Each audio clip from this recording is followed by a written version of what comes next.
Dallas Cowboys.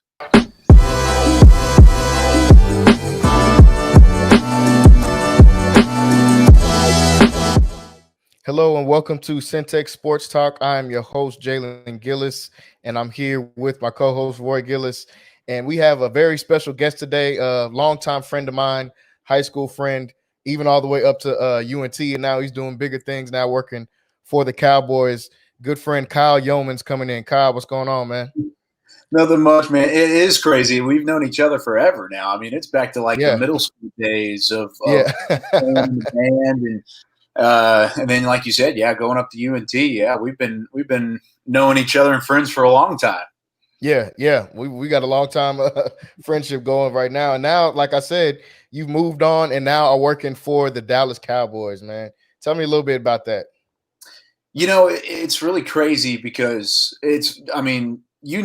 just from being friends with me, I mean, I've always loved sports. So you and I have had countless sports conversations when it comes to the NBA, the NFL, even a little bit of baseball. Like, we always had those conversations. So, I mean, naturally what I wanted to do was kind of get involved in sports and find a way to make a career out of it. And that's ultimately what ended up happening. I went to UNT and graduated with a bachelor's in converged broadcast media, just try to get any kind of experience that I could throughout my time up in Denton, which I loved. And then really got involved in high school football, and some of that high school football led to an opening with the Cowboys. And at that point, it was basically just taking advantage of whatever opportunity I could on air, and things have just really taken off. I'm extremely blessed for that. And it's been a blast, and it's something that I never really saw coming. I mean, it's a dream come true every day, man. It really is. It's a ton of fun.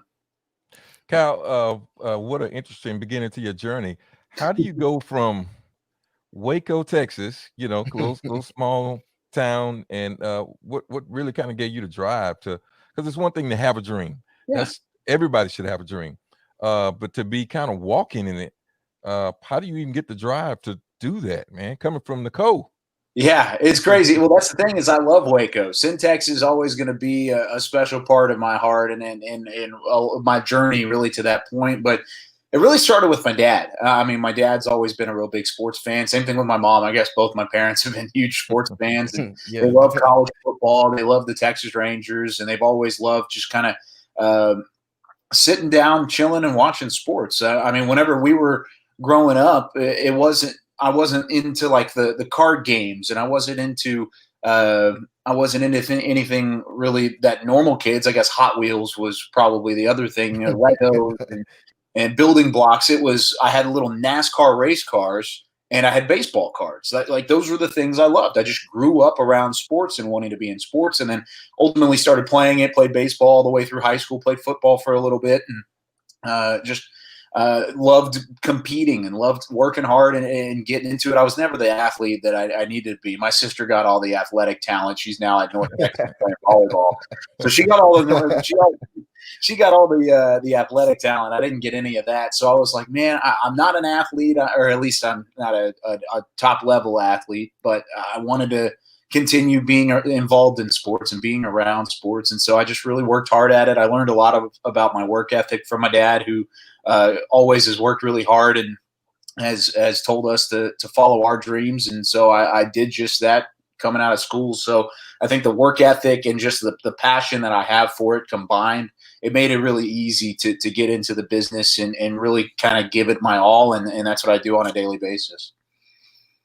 Yeah, and like you said, you're really kind of getting to walk into that dream now and really doing it. And now since you're there, when we have, in Central Texas, how many Cowboys fans are? I mean, I feel like almost everybody here is a Cowboys fan, and I'm a Texans fan myself. But tell us a little bit about, the Cowboys and kind of what you've seen from them so far this season. And just like, it's only been 3 games and it's kind of been up and down so far. But I want to kind of hear maybe a little bit of an inside scoop on what do you think how their season is going so far. Yeah, I think if you would talk to most Cowboys fans, it would be kind of the same echoing sentiment that Texans fans are talking about right now. It hasn't really been a whole lot of up and down. It's been a whole lot of down, and there's a lot of question marks when it comes to the Cowboys team right now. But I think whenever you look at the roster makeup and you look at the fact of so many guys being hurt and in key positions too, whenever you talk about the offensive line, both tackles being out for multiple games now. And then you also move on to the fact of having a couple corners out whenever you're playing guys like Tyler Lockett and DK Metcalf and Cooper Kupp and Robert Woods. You've played these fantastic quarterbacks as well, and you're doing it without really half your secondary right now. And so I think overall there's a lot of optimism around the fact that if this team were to be healthy, they have a roster that's good enough to contend, that's good enough to make a little bit of a run, especially with a brand new head coach in Mike McCarthy. But there's a lot of pessimism right now whenever it comes to the point of, are we going to get to that point? Are we going to get to the point where Lyle Collins, the right tackle, is going to be healthy and ready to go? Is Tyron Smith going to be the same Tyron Smith that we're used to seeing? I think there's a lot of question marks around both of those guys. I think there's question marks around the play calling right now, which I think is still kind of falling into its own as well. I mean, this is a whole new coaching staff, and without a preseason and without really an entire offseason, it makes things tough to figure out whenever you're just going straight into the year. They needed a preseason too as a coaching staff, and they didn't get it. So I think there's going to be a learning curve. Kyle, I wanted to ask you, and I'm really interested in your journey so far, because I like to see anybody from Waco be able to kind of move forward. So two questions. One, what do you do for the Cowboys? And if you were talking to somebody that was back here in Central Texas that loves sports and wants to be involved in somehow, what would you tell them that they needed to do? Yeah, so my position with the Cowboys now is on-air host for the radio and the TV side of things, and I also contribute to the website as well. So I've got a couple articles up right now. I make videos almost every day in studio on the TV side, and then I host a couple podcasts. One is Talking Cowboys, which is one of the top Cowboys podcasts on the market right now, and then the other is The Draft Show, which is one of the top sports podcasts really on the market, and we've been extremely blessed and successful throughout the times before me, and then I've just gotten a chance to come in and take over and keep the ship right. So I had the easy gig in terms of just hopping in and working with fantastic people. But for anybody that's really passionate in sports and wanting to get into sports, it doesn't matter where you're from. What really matters is your work ethic and your passion. And I said both of those things earlier, but that's really what I believe in, because if you work hard and you treat people the right way, you're going to get to where you want to be. There's a lot of people in this business, and I'm not ever going to say names because it changes honestly on a day-to-day basis, where you kind of start feeling yourself a little bit. You don't want to necessarily treat people the right way. This is a people business more than anything. It's relaying to your fans. It's relaying to the people that are supporting your team, not necessarily supporting you. You're going to have that support group around you, but you've got to be able to have kind of that down-to-earth mentality whenever you are having these conversations and being interactive and being able to treat people the right way who are working with you. I mean, all the people that are behind the scenes whenever you're an on-air talent are just as important, if not more important, just to get you on the air. If there was nobody behind the scenes, then you're not on the air.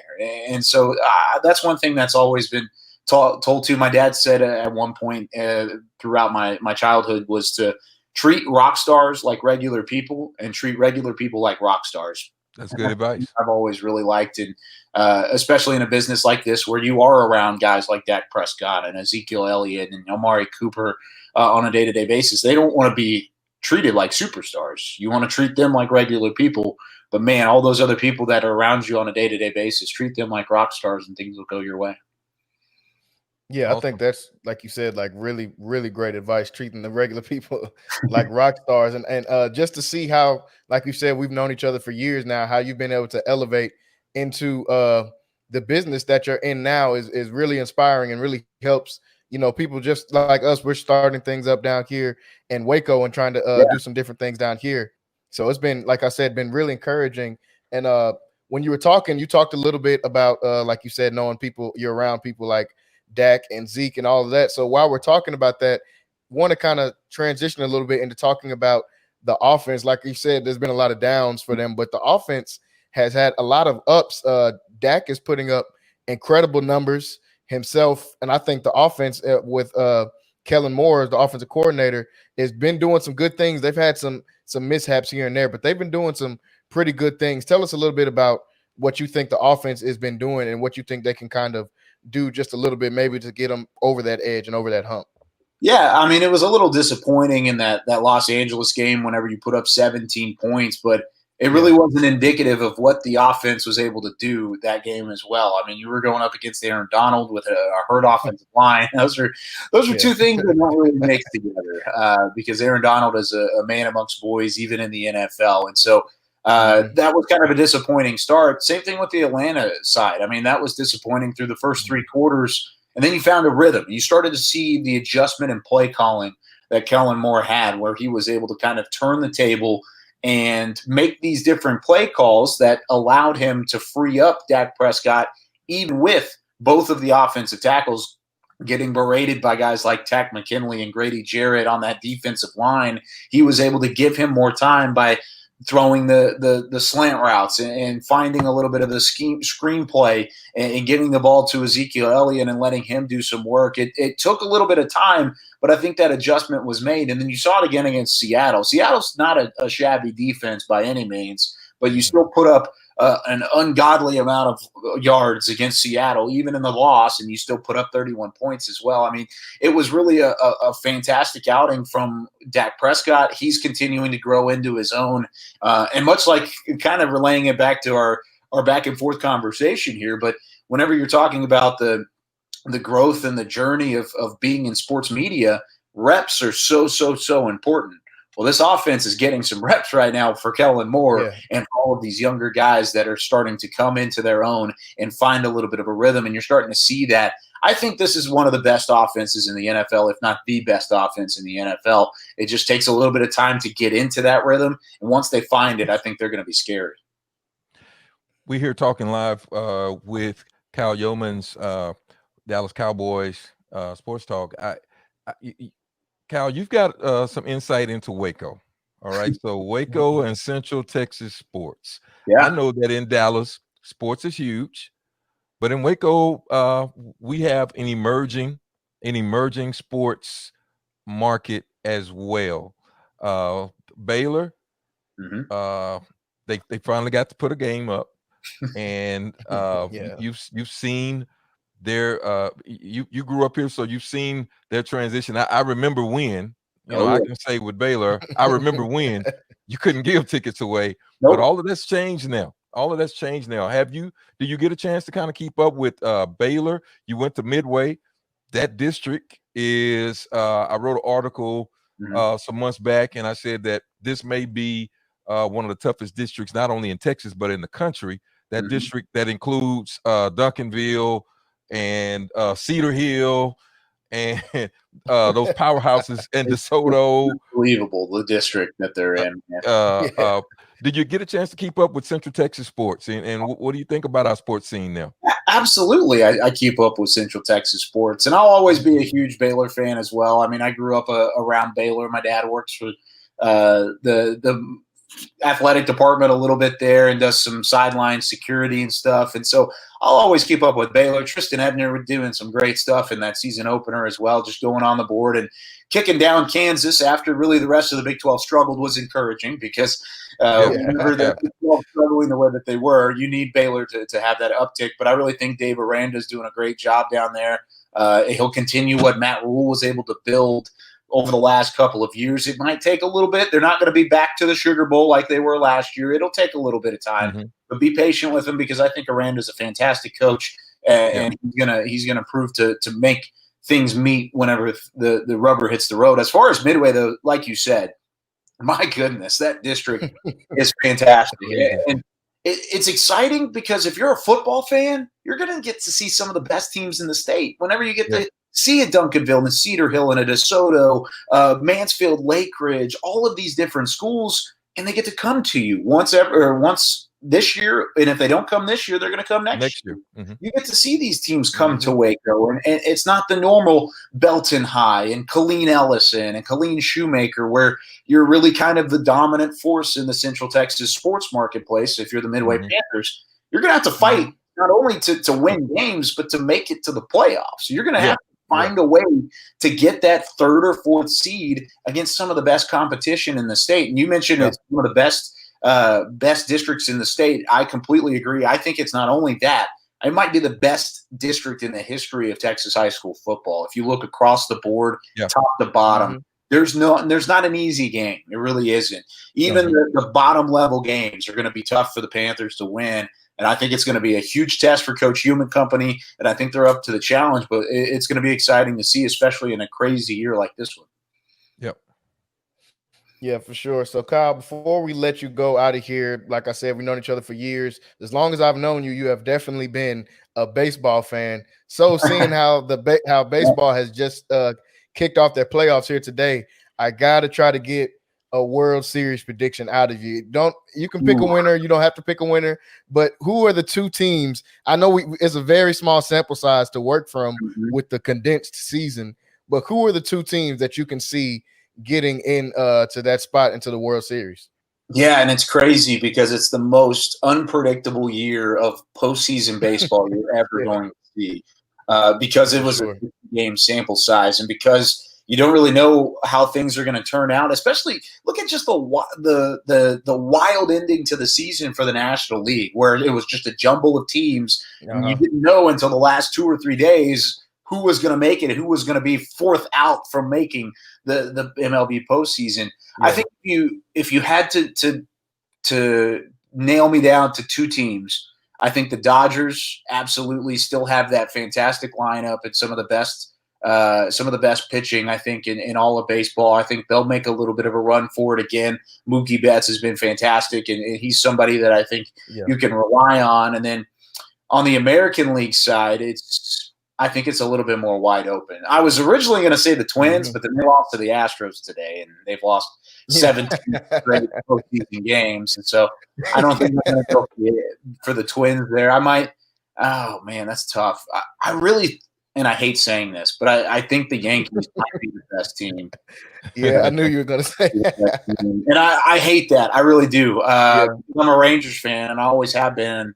Man, I grew up hating the Yankees, and I still don't like the Yankees. But I think they're the best team. Watch out for the Athletics, though. They're sneaky good. Yeah. Watch out for the Oakland A's. I think they're going to have a little bit of a run here. They've got some sneaky good pitching, and the White Sox are probably in that category as well. Unfortunately, those two teams playing each other to start things out. I think they're going to kind of beat each other up back and forth. That series might go the full distance before we finally decide a winner. But I think those are two really sneaky good teams. Cal, I want to thank you so much for stopping by and checking in on one of your old friends, Mr. Jalen Gillis, the voice of the McLennan Community College Islanders. Hey, rolling too. Hey, that's some great sports down there, man. A lot of great athletics, and I respect what MCC does. I respect what you guys do. It's my pleasure. Anytime you guys need me, let me know. All right. You're watching Centex Sports Talk. I want to thank Kyle for coming by, Dallas Cowboys on air host. Thank you so much. Make sure, Kyle, how do they find you on Twitter and all of that? Yeah, I'm on Twitter at Kyle, Kyle_Youmans, Youmans, Kyle _Youmans. You can find me on Twitter, on Instagram. I'm on Facebook as well. Hit me up. Shoot me whatever questions you've got. I love interacting with the fans and love kind of just having that sports conversation like Jalen and I used to do back in the day at Midway High School, man. I love having that debate and that conversation. That's what I live for. All right. We'll be right back after this.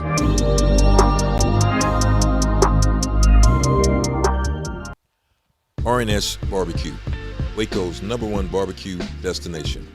Whether it's their mouth-watering brisket, their fall-off-the-bone ribs, or their homemade chili beans, come by RNS Barbecue.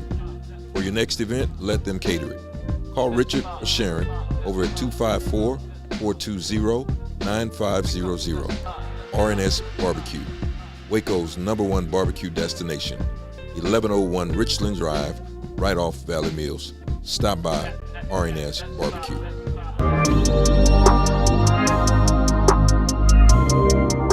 Hey, we want to thank Kyle Youmans for stopping by and speaking with us.